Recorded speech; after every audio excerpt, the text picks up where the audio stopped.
He was sure he hadn't made any mistakes during that time, but ever since that monster showed up, everything had gone haywire.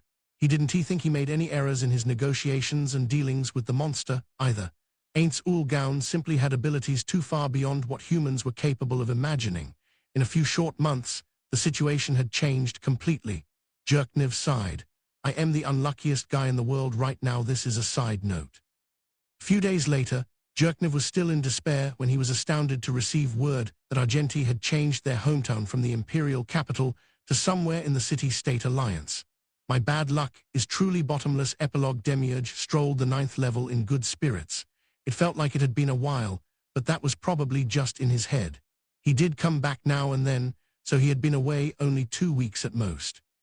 The reason he felt nostalgic, even so, must have been because it made him so happy to walk these grounds. His mood grew even better the closer he got to his destination. Ignoring the guards Cocytus had stationed on either side of the door, Demiurge straightened his tie and made sure he looked sharp. He always paid attention to his appearance. He didn't want to look even the least bit frumpy before his master. After checking his appearance to excess, he finally knocked on the door. A maid opened the door and peeked her face out. He had the urge to try to see his master through the crack in the door, but he couldn't possibly do something so embarrassing. Is Lord Aints in? My apologies, Master Demiurge. Lord Aints isn't here right now. Demiurge's spirits plummeted. But he didn't show this on his face. Oh, where did he go? My apologies, I don't know, but Mistress Albedo might know something. That made sense, I see. And where is Albedo? She's here. He knew Albedo had made their master's quarters her office. He thought she could use the room she had been provided, but given her personality, he didn't comment. Their master had approved of it, so for Demiurge to say anything was wrong would be unusual. Is she working? Please ask if I may enter. Understood. The door closed before him. Then a few moments later, the door opened again. Come in, Master Demiurge. When Demiurge thanked the maid and entered the room, the captain of the Guardians was sitting at their master's desk. Her lowered gaze shifted to land on Demiurge. It has been a while, Albedo. Yes, Demiurge, you've done a great job outside. What can I do for you today? I came because I was hoping to get authorization to enter with the final stages of the project underway in the Sacred Kingdom. I would like to have a doppelganger. Where is Lord Aints? He's sort of far away. I don't think he can come back anytime very soon, so he's not in Rantle. Demiurge gathered that information. If he was in the city, Albedo wouldn't have worded her response in such a weird way. That's a bit of an issue. Then until he returns, I'll be on the 7th level prepping for other work. If you're in a hurry, you can send him a message. Demiurge furrowed his brow slightly and observed Albedo's face. She was wearing her usual smile, but Demiurge, with his excellent powers of observation, picked up on an emotion that was subtly different. She was knowingly saying that. The question was with what emotion. It wasn't a problem if she was only teasing. He took a quick look, but he couldn't tell. It was a bit frustrating, but then again, they weren't competing. The only people in Nazarick he had met whom he couldn't see through with his observant eyes were his master and Albedo. Reminding himself that she was an exception was good for his peace of mind. Demiurge shrugged.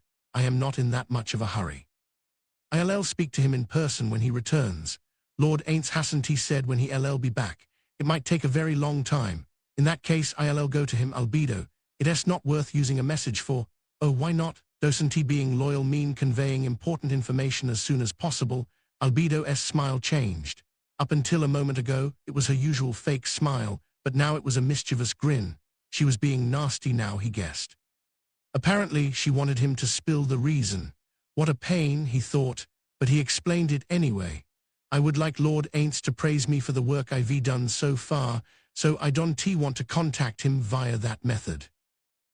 Yes, it is possible to receive praise through a message, but I prefer to hear his voice directly, that's all. I am sure any member of Nazarick feels the same.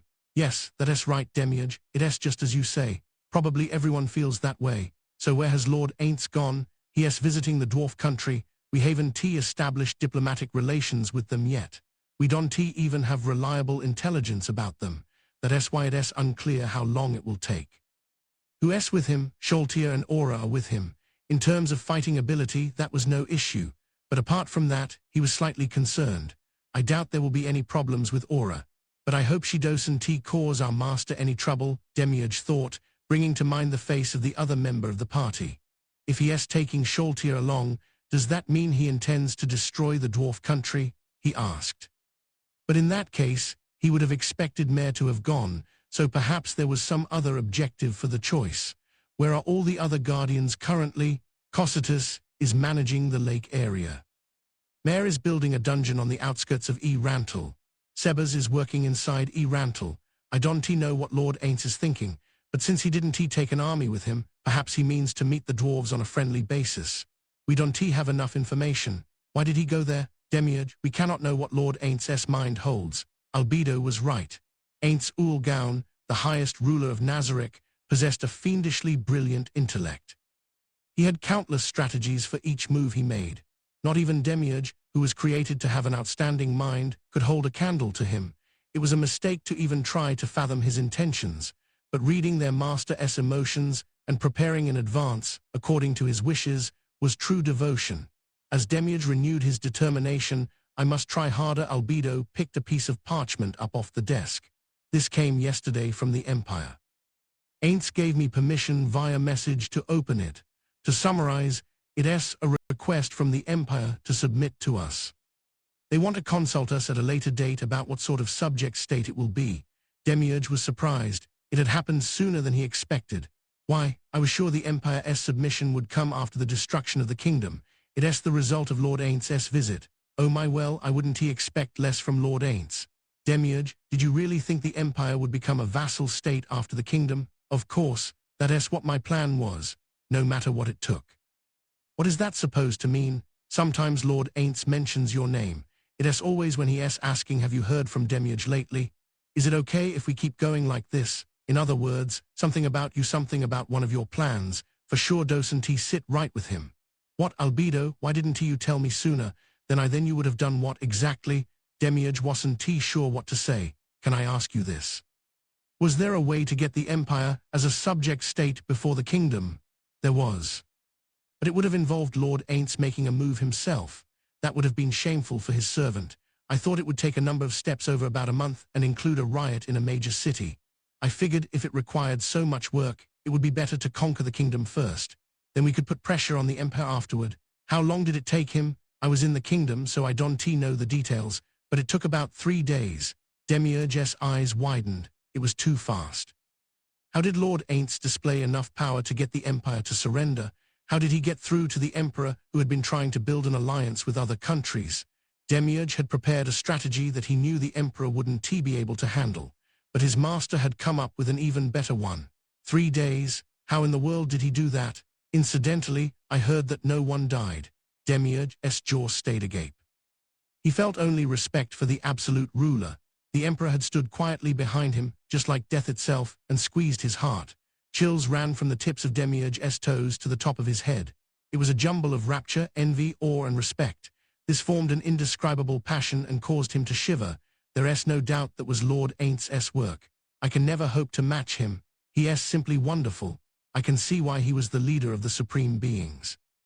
I am a tiny bit jealous of Pandora's actor. Albedo cracked a smile. It brimmed with a mysterious sense of superiority. She was probably pleased to have been ordered to love such a brilliant man. Lord Aints has instructed you and me to decide what to do about the Empire. Us? Why, that is obvious, isn't it? Much of the current flow of events has been according to your plan, but Lord Aints got the Empire to submit without consulting you. He is concerned. Demiurge didn't understand. If he was incompetent and offended their master, he would understand, but it didn't seem like that was the case. Why, I am afraid I don't follow. Albedo emitted a tired sigh. It is because he trusts you. In other words, how can I explain this? With your brain, I am sure you can figure it out, but this is what I think it is about. It is natural for you to feel like he is doubting your abilities if he doesn't move according to your plan. He didn't want to do that, which is why he was waiting for word from you, but he must have thought that you were holding back. I think he moved first to tell you not to hold back. That answer made sense to Demiurge. No, what else could it even be? Well, Demiurge was so ashamed, he hung his head. At the same time, he was wrapped in joy at the news that he was in his master's thoughts to such a degree. Demiurge, in order to be worthy of our master's compassion, we need to act. Of course, Albedo. Demiurge roused himself. In order to live up to his expectations, ILL come up with a vassalage plan by the time he gets back. Yes, Lord Aints must have gone to the dwarf country in person because he had multiple objectives. I am sure we'll be busy when he returns. Demiurge grinned. You ray quite right, Albedo.